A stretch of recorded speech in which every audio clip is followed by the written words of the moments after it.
Bismillahirrahmanirrahim. Assalamu alaikum. Dear students, in this lecture we will discuss multiple correlation. The topic is taken from the reference books Chaudhry Sher Muhammad. Correlation between one independent variable and its best estimate from a regression on several independent variables is called multiple correlation. So it is denoted by CORR y dot x1 x2 up to so on up to xk. So k independent variables are taken and the correlation between the dependent and the linear relationship which describe the regressors is given as correlation, multiple correlation. इसको understand करने के लिए आप देखिए कि आपके सामने मैंने एक डेटा रखा है जिसमें कुछ स्टूडेंट्स के नाम हैं और उनके सामने उनके मार्क्स दिए हुए हैं. ठीक है, मार्क्स ए. उसके बाद एक आपको और कॉलम दिया हुआ है दैट इज़ स्टडी आवर्स कि ये बच्चे कितनी देर तक पढ़ते हैं, उसे बी कॉलम कहा हुआ है, और सी कॉलम कि उनका आईक्यू लेवल कैसा है. यानी कि मार्क्स गेन करने के लिए बी और सी भी अपना रोल प्ले करते हैं. अगर हम इसमें ए और बी इन दोनों के बिटवीन कोरिलेशन फाइंड करें तो इसे कहेंगे आर ए बी. ठीक है, ये सिंपल कोरिलेशन होगी which is between the two variables. अगर हम करते हैं कि correlation between marks and intelligence तो हम कहेंगे this is correlation R A and C. ठीक है, ये भी सिंपल कोरिलेशन है. लेकिन हमारा एम ये नहीं है कि हम सिंपल कोरिलेशन इस तरह अलग-अलग करके करें. इस तरह से हम एक और कोरिलेशन भी फाइंड कर सकते हैं that is between B and C, that is R B C. तो 3 आपके पास सिंपल कोरिलेशंस आई. हमारा एम ये है कि जब भी इस तरह से वेरिएबल्स ज़्यादा दिए हुए हों, एक डिपेंडेंट वेरिएबल है बाकी सब इंडिपेंडेंट वेरिएबल है, तो एक कोरिलेशन सारी सिनेरियो को कवर करते हुए कैलकुलेट हो और वो उसका ओवरव्यू दे जिसमें एक डिपेंडेंट वेरिएबल हो और बाकी सारे उसके इंडिपेंडेंट वेरिएबल्स हैं और उनका लीनियर रिलेशनशिप एग्जिस्ट करता है, सारे इंडिपेंडेंट वेरिएबल्स का विद डिपेंडेंट वेरिएबल्स. तो उस डिपेंडेंट वेरिएबल सिंगल वेरिएबल, तो उस केस में आपके पास जो कोरिलेशन आएगी that is not called the simple, that is multiple correlation. ठीक है. अच्छा, एक और इम्पॉर्टेंट बात, सिंपल कोरिलेशन जो है उसे स्मॉल आर से डिनोट करते हैं, मल्टीपल कोरिलेशन को कैपिटल आर से डिनोट करते हैं. सिंपल कोरिलेशन -1 टू +1 एग्जिस्ट करती है, मल्टीपल कोरिलेशन 0 टू 1 एग्जिस्ट करती है. ठीक है, यानी कि इट ऑलवेज पॉजिटिव. ये इसका इंटरप्रिटेशन है कि कैलकुलेट जिस तरह से हो रही होती है तो उसकी वजह से इसका पॉजिटिव ही इफेक्ट आता है. The coefficient of multiple correlation measures the degree of relationship between the dependent variable and it's estimate from regression equation. ठीक है, अगर आप इसको देखें तो हम इसे लिखेंगे y, ठीक है, एंड y हैट, इसके दरमियान में कोरिलेशन. ये आपका y हैट ही है ना जो आपकी एस्टीमेट है फ्रॉम द रिग्रेशन इक्वेशन.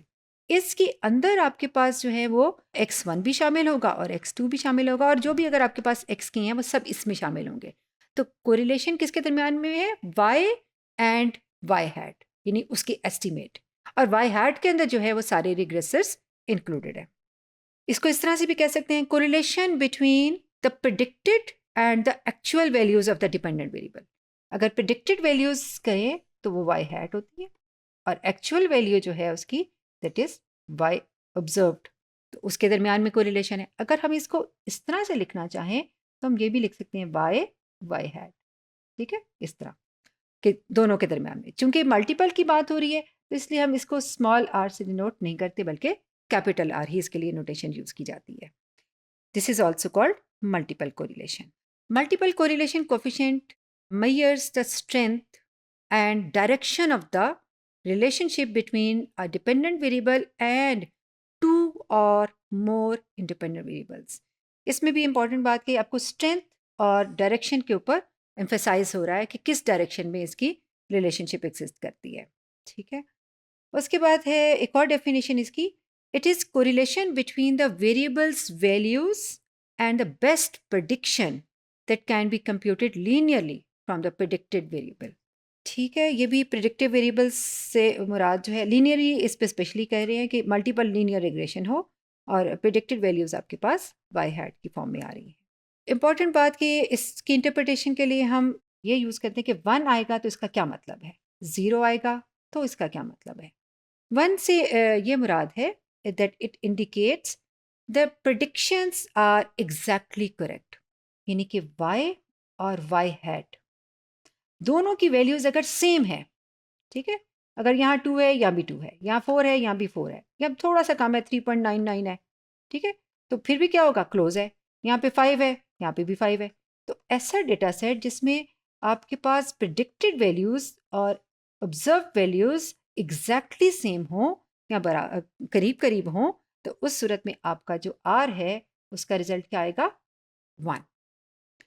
ठीक है, उसके बाद है 0 कब आएगा, which indicating that no linear combination of the independent variables is better predictor than is the fixed mean of the dependent variable. अच्छा, कोई भी डिपेंडेंट वेरिएबल जैसे अगर y है तो एक तो इस सब का एवरेज कैलकुलेट कर लेते हैं, ठीक है। एवरेज वैल्यू को भी हम यूज़ कर सकते हैं एज अ प्रिडिक्टर कि हम कहें कि इसकी वैल्यू क्या है, चलिए एवरेज के अराउंड है, ये इसका प्रिडिक्टर क्या है, एवरेज के अराउंड है, इसका प्रिडिक्टर एवरेज के अराउंड है। यानी एक रफ एस्टीमेट क्या है कि हर वाई वैल्यू का प्रिडिक्टर क्या होगा, वाई वेरिएबल वाई बार, यानी कि उसका एवरेज। अगर एवरेज को हम यूज़ कर रहे हैं प्रिडिक्टर के तौर पे, तो अगर रिग्रेशन अप्लाई कर देंगे तो अब क्या होगा कि आपका बेहतर प्रिडिक्शन आ जाएगी। वाई बार तो आपका एक प्रिडिक्शन देती है, लेकिन बेहतर प्रिडिक्शन कैसे आती है, अगर आप उसमें रिग्रेशन फिट कर देते हैं।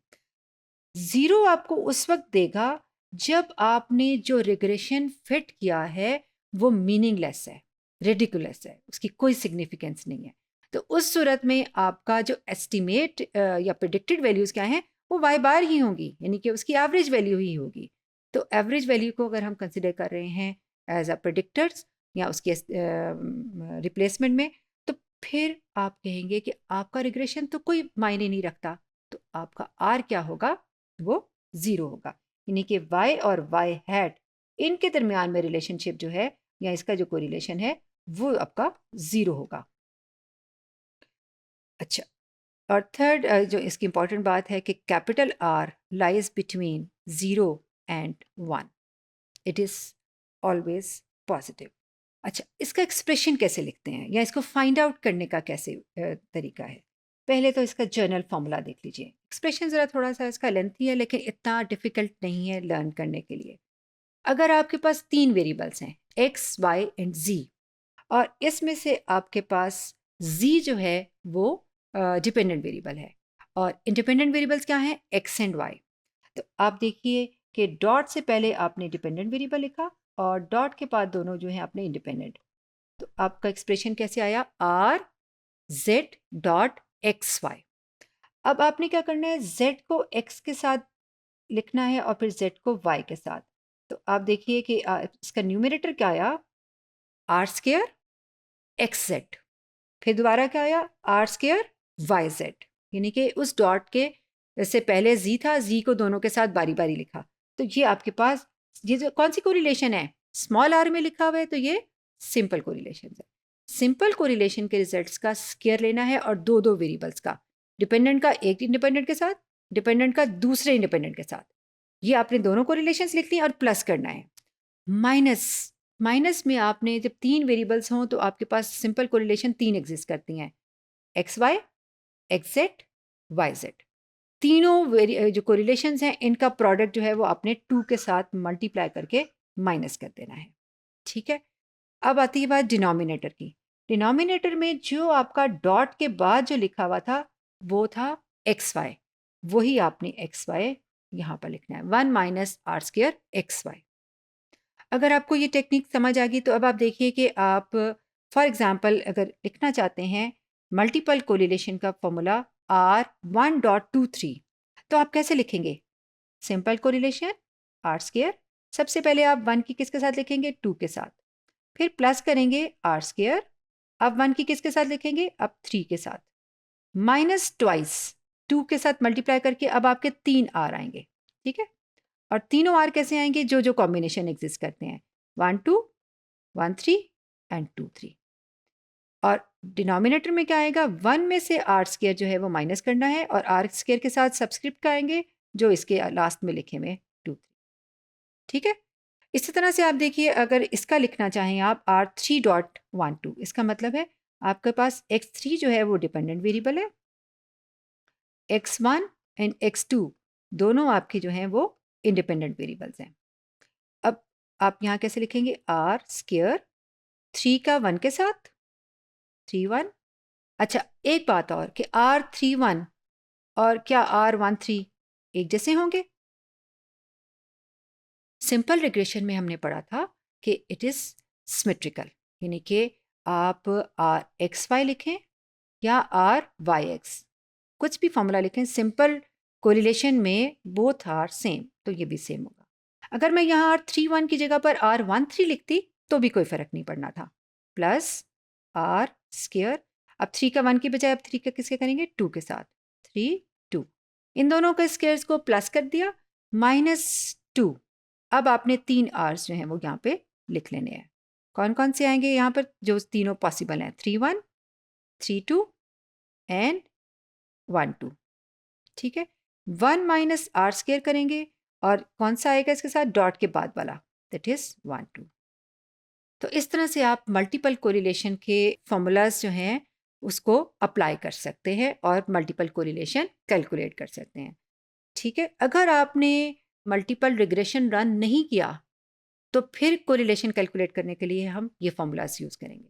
और अगर आपने मल्टीपल कोरिलेशन रन कर दिया है, मल्टीपल रिग्रेशन रन कर दिया है और उसका कोफिशिएंट ऑफ डिटर्मिनेशन आ चुका हुआ है, तो फिर तो सिंपल वे है, आप उसका अंडर रूट ले लें और वही आपका मल्टीपल कोरिलेशन का रिजल्ट होगा।